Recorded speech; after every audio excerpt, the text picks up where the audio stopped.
ጉድና ጅራት እያደራይ ቢሳል ይላል የሀገሬ ሰው። ተረቱን ከዘረከረ ሰው እናንተ አስተካክሉት።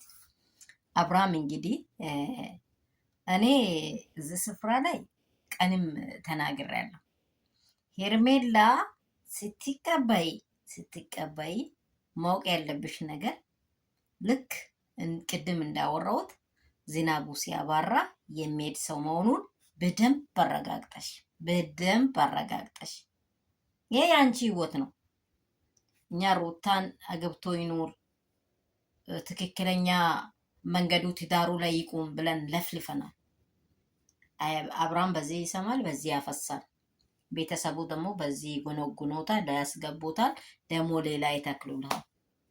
ትላንትና የፈለግከውን ህይወት ኑር፣ በአንተ ጉዳይ ላይ አልገባም፣ በቃ ያንተን ጤና ብቻ ነው የሚፈልገው ያለችው ሴትዮ ተመልሳ ተጠምጥማ ሄርሜ አንድ እድል ስጭው። ሄርሜላን ዝና አልመለስሽም፣ ብሯን መሀል ላይ በለሽ እንጂ ቡዜ ሄርሜላን ዝና አልመለስሽም። ሰው ነሽ፣ ሴት ልጅ ነሽ፣ ወልደሻል። ሄርሜላ ማለት ነው ዝናዋ የሚጠፋው የሴት ልጅ ክብር በሰከንዳት ውስጥ የሚጠፋ ነገር ነው። ሩታ ይሄንን ክብር አጥብቄ ከባሌ ጋር ሊኑሪ 80 ባሌ ነው ብላ ነው እንጂ ሰከንዳት የጥፍሯ ቆሻሻ ውስጥ የገባ አታስመስልም። ሰው ቢኬርፉል። አብርሃም ማለት እኔ እንጃ ጭንቅላቱ ይስራ አይስራ ተመልሶ ምን ይሁን አላቅም። ብቻ እግዚአብሔር ይማረው። የሚሆንበት መንገድ ሁሉ ትክክል አይደለም። ሰላም የኔ ውዶች፣ የኔ ምርጦች፣ የተባረካቸው እንደምን አመሻቸው። ለሰላም ሁሉ መልካም።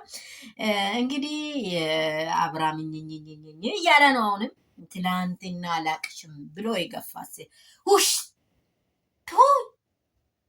ውሾች አላለም እንዴ? አላለም?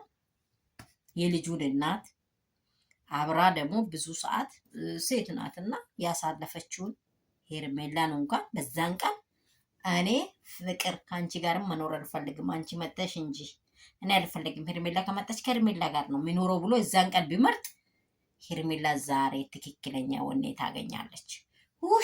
ፑሽ ሾት ሄዱ ይሁን እንትን እንደሚያባረር ያባረረ ሰውዬ አሁን ደግሞ የአንድ ድል ስጪ።